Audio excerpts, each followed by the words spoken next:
But it's nice to see you all. Thank you for coming here, taking the time out of your day. As Jim said, my name is Lieutenant Commander Jeremy Maginot. I'm the Commanding Officer of Marine Safety Unit Cleveland. We work a lot with Station Cleveland, but they are their independent unit. You'll see a Coast Guard 29-foot response boat kind of putzing around here. It's a good asset that we use to help enforce and, let's say, share the river. Here we go. So I guess I'd like to start, like I said, talking about why it's important that we're here and say thank you to Jim, in particular Jim Ridge for making this happen, but also give a strong shout out to our federal, state, and local partners, ODNR, Metro Parks, Cleveland Police, Fire, you name it. I mean, we all do this together. We're involved in marine safety, maritime security, and marine environmental protection missions. And I think together as a team, we really work together to ensure that these waters are pliable for navigation, and that that this boating season in Ohio is safe for everyone to enjoy. So with that, this is a big week.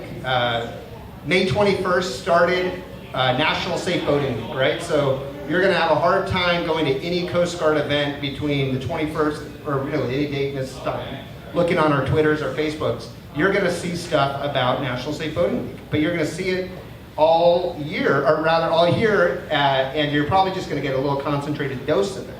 But my point is, why, right? It's because if we hit you all early in the season, and we're all good customers here. We know the rules, right? But hopefully you can help kind of impart those to others around. So every year, the Coast Guard partners with our state boating law administrators and resource protection agencies.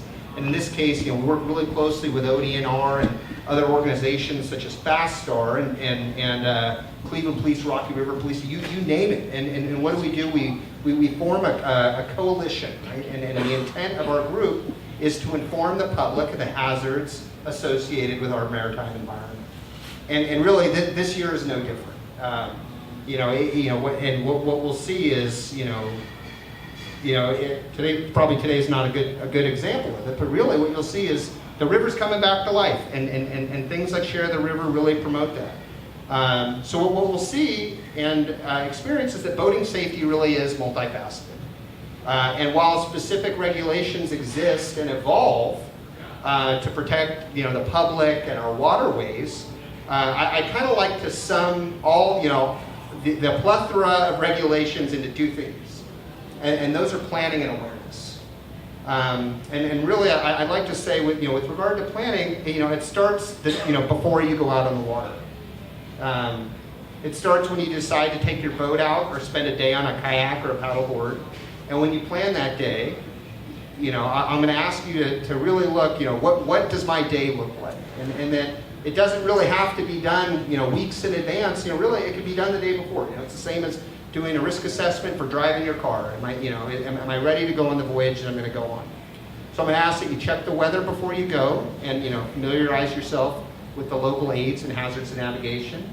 Have an emergency plan, including a functioning radio, and have the required gear on board, life jackets, flares, and dress for the water temperature to protect yourself in the event that you become immersed. Tell someone where you're going and tell them when you plan to return, because planning obviously leads to safe boating. The second theme is awareness. I think it's important to note 75% of boating-related deaths are caused by drowning. Of those drowning victims, 86% were not wearing a life jacket. So awareness also means boating operators and paddlers stay aware of new regulations for the safety of you and your loved ones. For example, the use of engine cutoff switches were recently mandated in federal law if there's a factory installation. However, awareness extends beyond that initial safety knowledge. It also means like real-time awareness. Where are we on the waterway?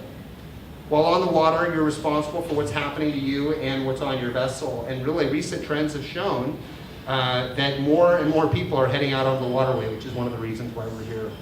So just remember, especially on the Cuyahoga, just because you can see a vessel, it doesn't necessarily mean that vessel or the operator can see you. While we're here, I kind of wanted to touch a little bit on the strides the Coast Guard and other really resource protection agencies have made in our efforts to protect the Great Lakes. The Coast Guard, in coordination with our federal and state partners, operate year-round to prevent and mitigate impacts to our marine environment. This includes training, equipment deployments, and drills throughout the 9th District, the Great Lakes area, preparing for that potential worst-case discharge. Part of that, again, is responding to sunken vessels or grounded vessels, and really planning for and responding to those contingencies as they come up. So I'll sum it up because I've been talking for a bit. I ask that you remember my themes, that planning, that awareness, and it'll help us all ensure a safer summer on the water. Thank you, Jim. Yeah.